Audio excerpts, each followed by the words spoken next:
Well, we are talking about the Denver Broncos draft with the guy that writes the rookie scouting portfolio. His name is Matt Waldman. You saw him on before the draft. And Matt, now that you see Bo Nix as the quarterback for the Broncos, what was your first reaction when the pick came down at number 12? Well, I wasn't unbelievably surprised because I know you've certainly been talking about the possibility of Bo Nix. And so that makes a lot of sense. And also when you look at what Bo Nix does well, he's a good timing passer. He's someone who really kind of plays within himself now, not something that he didn't do as well at Auburn. But he's a player that I saw as a really good fit for what Sean Payton really wants from a player. And maybe he's not the most exciting physical guy in terms of what people want rolling off the quarterback assembly line. But usually I joke that what rolls off the quarterback assembly line is kind of like a lemming falling off a cliff. So going in a different direction is probably a good thing, especially when what you should be looking for is between the ears. And Nix actually has a lot of what you're looking for between the ears. So I liked it, even though I was sitting there kind of quietly in my quiet room and I could hear like the uproar or feel the uproar outside my little inner sanctum, as opposed to like, this was an awful pick when I don't think it is. Okay. So not an awful pick and you mentioned what he has between the ears. What is it about Bo Nix's mind and his processor that makes him a unique prospect? Well, I think that a lot of people get wrapped up in the wrong things with quarterbacking. They look at size, they look at production metrics, they look at arm strength and wins, and then they look at the results as opposed to the actual process of the player. And what's more important, and one of the things I look at in the rookie scouting portfolio for a number of years now, is I try to tie in decision-making with processing speed. That's been something I've been probably doing for the past 7 to 10 years. And it's kind of why like Patrick Mahomes and Lamar Jackson were guys I really liked, and Zach Wilson and Mitchell Trubisky and Drew Locke were guys that they're in the window that I could see it happening, but we need a little more work. So Nix to me is, while the arm may be more in the realm of Drew Brees, Tom Brady, Matt Ryan type of players, good enough, but they're not going to power through iffy situations. He's the type of guy that accounts for the leverage of where the defender is on the receiver at the top of the route and the ball comes out. And he knows where the ball needs to be placed relative to even defenders in the area of the receiver, but aren't primary coverage. They're just in that triangle of defenders that a quarterback should be accounting for. And he knows how to protect his receivers. And when he has to break the pocket, he's not the guy that's going to do what Drew would do, which is throw across his body and say, I'm imitating Patrick Mahomes, but without the ground level fundamentals to do it. Drew, Nix is a guy that'll go, occasionally I'll throw across my body, but when I do, it's a very logical scenario, and otherwise I'm running or throwing the ball away. And when you consider a guy like Drake May that a lot of people love, I watched more games than this, but I charted 6.5 games of every throw until I saw Drake May actually throw a ball away.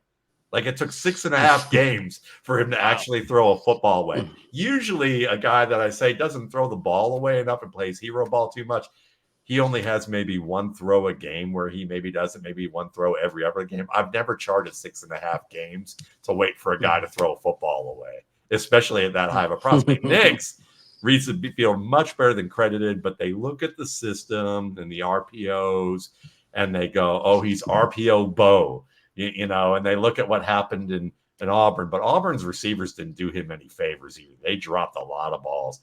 So he's, to me, the most likely. I mean, Drew Brees came out and everybody was like, doesn't have a top arm. He's a second-round pick. How'd the Chargers trade away the opportunity for Michael Vick? And now they got LaDainian Tomlinson and this guy, Drew Brees. This Drew Brees guy who, and even after a couple years, we're not convinced with him. Let's go ahead and put in, Phillip Rivers and get him instead, because at least he has, a bigger body, and maybe, he's a little more proven as a college guy.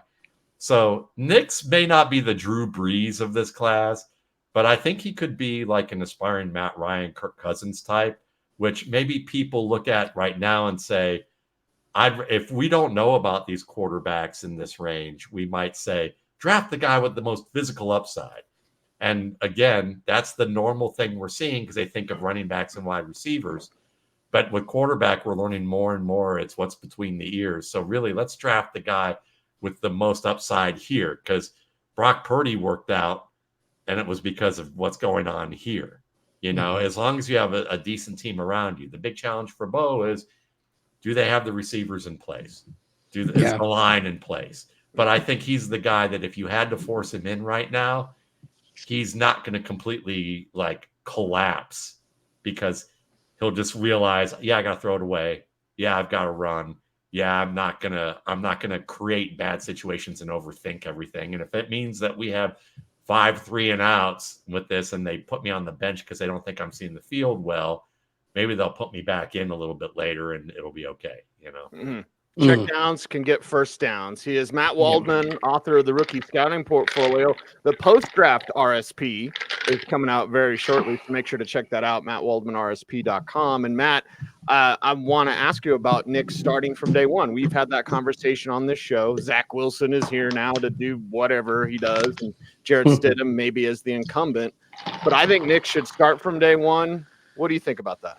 I think, while in theory I would prefer that he gets a chance to sit, I don't think there's a quarterback on this depth chart where he could really have a long-term opportunity to sit for 5, 6, 7, 8 games. I just don't think that's there. And because of the fact that he's already played in 2 different systems, and he's seen the bad and has outgrown the bad and gotten better, I think that he does have a chance to be the mature guy in the room and acclimate under fire. And I'm not thrilled about it, but of the 6 quarterbacks that everyone had grouped together as potential first round options, even if some didn't believe it was going to happen, I would say after Caleb Williams, it's Penix and Nix who were the best guys that had the opportunity to play right away and not completely implode. And Nix and Penix basically got a free square to basically sit. And Nix wasn't far behind. I just think that Nix is, for me, I'm not counting on him to be great as a rookie starter, but I am counting on him to survive it, and the team still go, you know what, let's give him another year. So first of all, what's the ideal runway for Bo Nix if he could have it to be a starter? And second of all, if he starts too soon, what's the risk of damaging his development? Yeah, that's a great question. I mean, ideally, I'll give you the ideal and realistic runway given what we have. Ideally, the runway would be that he sits this year behind a veteran starter who he doesn't have to be great, but I mean, look at Alex Smith, someone who has been around, has played multiple teams, and knows how to work and can help teach you how to work. From an NFL perspective, there's nobody in this room that maybe does that other than Stidham, and Stidham might be good at that. I don't know. So that will be worthwhile to find out. But he hasn't been a long-term starter. So that's kind of the element and perspective that you'd like to see. And then you would give him some playing time in cleanup situations where the team's well behind or you're well ahead. And then next year, you give him some starts. This year, what I'd kind of like to see is maybe what you do is if Zach Wilson has a good camp or Stidham has a good camp, maybe you allow Nix the first 3 to 6 games to sit or come in on packaged plays where you give him intermittent playing time where you say, we're going to give you a series and that's it. Good or bad, you're getting this series. And then if he does what he's supposed to do execution-wise in that series and the practice is good, then you elevate it to 2 series and then 3 series and then a half or a quarter and a half. And then you get him started, because then what you're doing is you're saying, all right, you didn't see the field clearly here. Watch what's supposed to be done here. And if Zach doesn't do it or Jared doesn't do it, at least the quarterback coach can say, that wasn't what they were supposed to do. This is what you were supposed to do. And keep an eye for that. When you see this, this is what I need you to do. So you see it clearly. And everything I'm describing is exactly what Marty Schottenheimer did with Drew Brees when he benched Drew Brees. And Brees told the NFL Network a while ago, he said, it wasn't Sean Payton who developed me. It was Marty Schottenheimer who did more to help my career, because he would say to me, you're not seeing it right. You're still our guy. We're going to put Flutie in or whoever we put in. And in the fourth quarter, we're going to give you a shot to win it if we're close. And I think that that's what we're looking for with Nix, is that would be the ideal situation in the realistic environment. He is Matt Waldman, author of the Rookie Scouting Portfolio. And when the quarterback coach for Caleb Williams and Brock Purdy uses Matt Waldman, you might want to use Matt Waldman as well, or talk to Matt Waldman or read Matt Waldman. I hate to say the term use, Matt, but anyway, Bill Withers made it good. So then, we could be okay with that. Okay. There you go. There you go. Don't tell my wife. That's all. Hey, go ahead, Mace. Yeah, I got one quick question, because you mentioned him earlier and you just mentioned him again. Zach Wilson, why didn't you like him coming out, and can Sean Payton get something out of him going forward?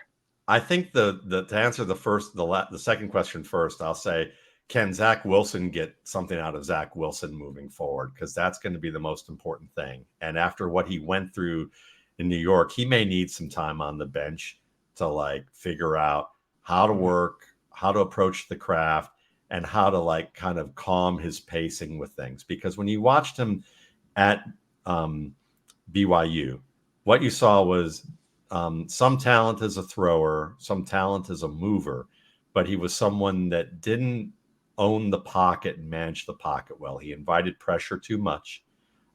He was a player who didn't read the field well. He knew where people were on the field. So when coaches interview the quarterback and say, what's this alignment? What's this look? What's this play? He's going to recall that really well, like he studied for the SAT.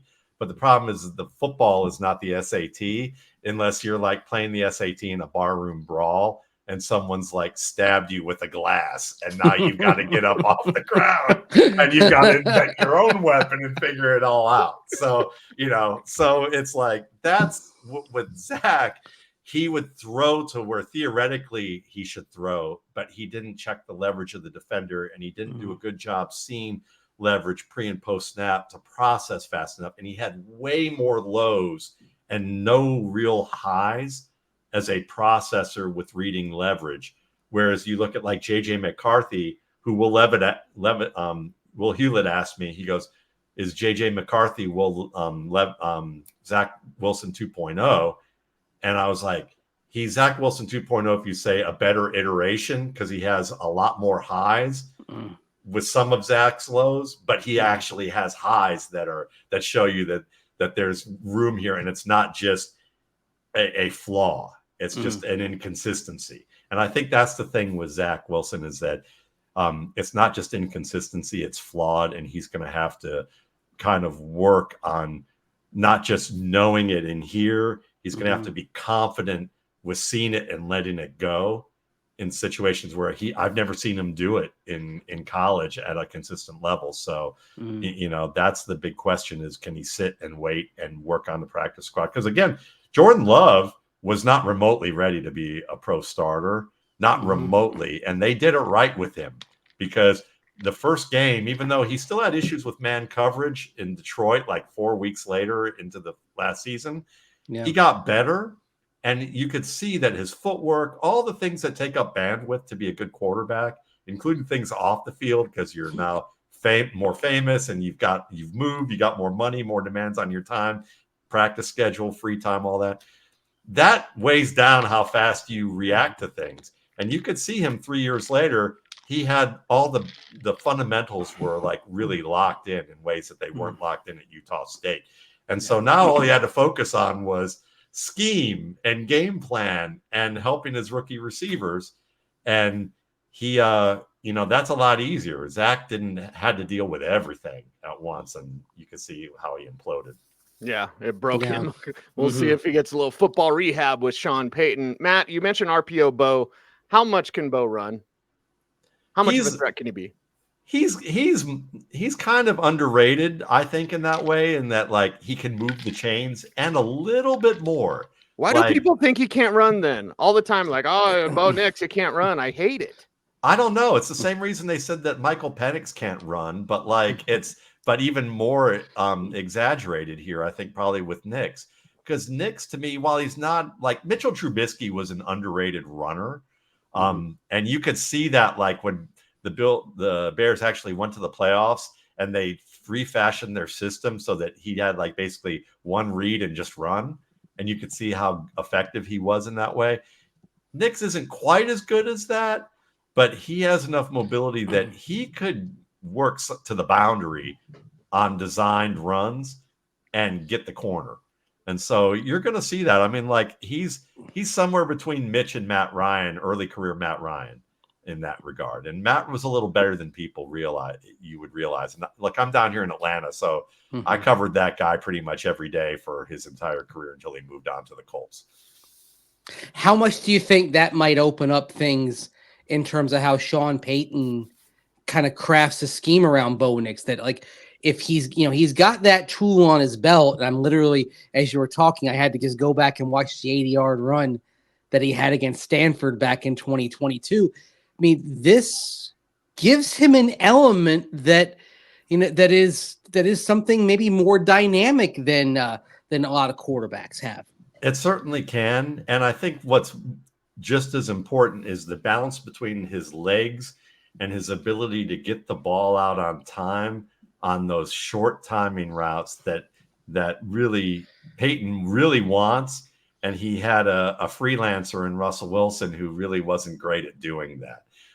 So now you're looking at a player in Nix who may not have the experiences and the upper level ceiling that Wilson had at his peak, but you have a player that he can count on to get the ball where it was supposed to be and not overly freelance and get him angry. And as a result of that, he can be a more masterful play caller that can incorporate some of those play action looks that lead to big plays, because he knows that his quarterback's going to stay within the play, do what needs to happen for the defense to get drawn in, and then they can do some of that backside, roll out the back door where there's a wide open defense for him to exploit. He is Matt Waldman, author of the Rookie Scouting Portfolio. Matt, we could talk to you all day, but I got one more for you. Mace will take you around the horn one more time as well. We'll get you out of here. Only 2 running backs in all of FBS last year had 50-plus receptions. One is Bucky Irving, and one is Blake Watson. And Mason and I loved Blake Watson at the Shrine Bowl. So let's talk about, setting up Bo for success with perhaps either Jaleel McLaughlin in space or even Blake Watson, kind of a sleeper here, undrafted kid from Memphis, really good back. Let's chop it up. Yeah, I love that you bring up Blake Watson because he's a favorite here too. So, and in fantasy, people are talking about Audric Estime, but he's a 2-down guy. He's powerful. He's got good feet for his size and all of that. He's a guy you and I had motorboat way back in the day. There'd be a poster of him, probably in the basement, running over people.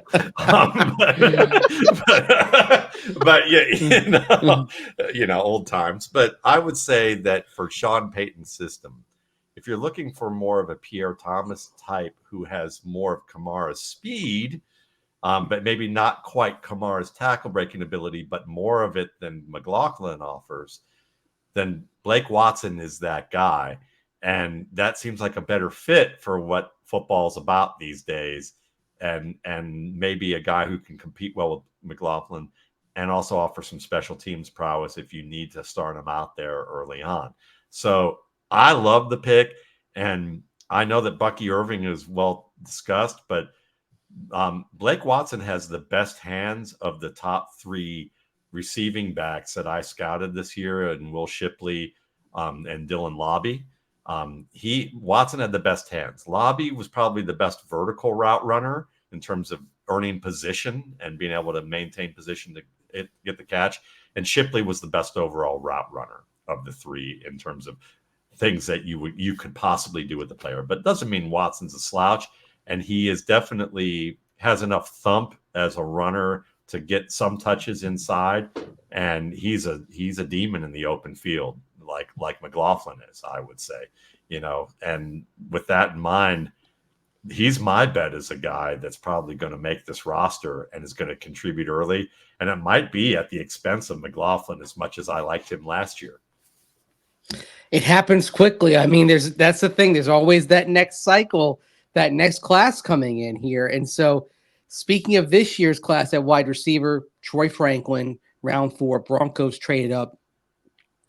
How much do you think the relationship with Bo Nix and the pre-built chemistry they have can allow him to maybe get more opportunities more quickly than other receivers of his ilk might have gotten? If Sean Payton and his offensive staff are open enough for Nix to have a little bit of freedom with Franklin in certain cases, then I think that potential is high. If Payton winds up being more of a stickler to the scheme and more McVay-like in his stubbornness to say this is the scheme, you've got to prove this first, then it will probably have little to no impact right now. But I have a feeling that if Nix shows that he's willing to be a good student and kind of keep his mouth shut, his ears open early on, that he'll be afforded more opportunities to freelance later on. And I think that's kind of what Payton's looking for. Payton's probably a little bit more of a tyrant to scheme, but he's probably one of those guys too that maybe veteran players complain about, but they haven't earned the cachet with him enough to complain early yet. And so he ends up being a little bit more old school, and people complain about his old schoolness when in fact it's just dude, if you just did what he said more often, then maybe he would have given you more of that, that equity to do that. But Franklin's a third that guy who can win in the third zone of the field, that deep threat, kind of a Jameson Williams type, who could maybe be a guy that I really loved out of college, but never quite got his due fully in the NFL to be a full-time player. And that was Paul Richardson out of CU. I was a big Paul Richardson fan. I joked, and you guys know this guy too very well, because he was one of my favorite aerial display artists. And I joked that if I ever win the lottery and I can buy the Powerball a couple of times, or Daniel Snyder somehow has an issue and somehow misspells somebody's name and it turns out to be mine when he leaves money to somebody, and I can buy I could buy a remote island and I would hold the NFL's equivalent of the slam dunk contest, and it would be called the Brandon Lloyd Aerial Invitational. And it would literally just be guys making one-on-one grabs against cornerbacks, and we just judge the difficulty of the catch. And to me, it would be named after Brandon Lloyd. And I think that Troy Franklin, Paul Richardson certainly would have been a leading candidate to win in his peak years that contest. Franklin, I don't know if he's quite there like that, but he's better against press than I think people credit. He stacks defenders a lot, and that's something you don't see a lot from top receivers, even at this stage. And I just think that he's a better route runner than people are giving him credit for. So I think he can contribute this year. We'll see if he can become the full-time player and produce up to his expectation. But listen, I gave him a really strong score in a really deep class. There are a lot of classes that Troy Franklin would have been a top 5 receiver easily on boards. And, I'm not usually that easy on receivers. So it's just a strong class, and he's part of that. Matt Waldman, he is the man. You want to know more about the skill position players in the draft, then you check out Matt Waldman, RSP.com. You get the rookie scouting portfolio, and you follow Matt on Twitter at Matt Waldman. Matt, we appreciate your time. Thank you, Matt. Thanks for chopping it up, and we'll see you soon, man. Always a pleasure. Yeah, but before we're out of here, Mace, how do you help us out on YouTube? Like, comment, share, subscribe, hit that notification bell. so that you Never miss miss a vid. That's right. He's Mace. I'm Cecil. OBT is a BFD. Thanks for watching. Stay tuned, and would you please stay frosty,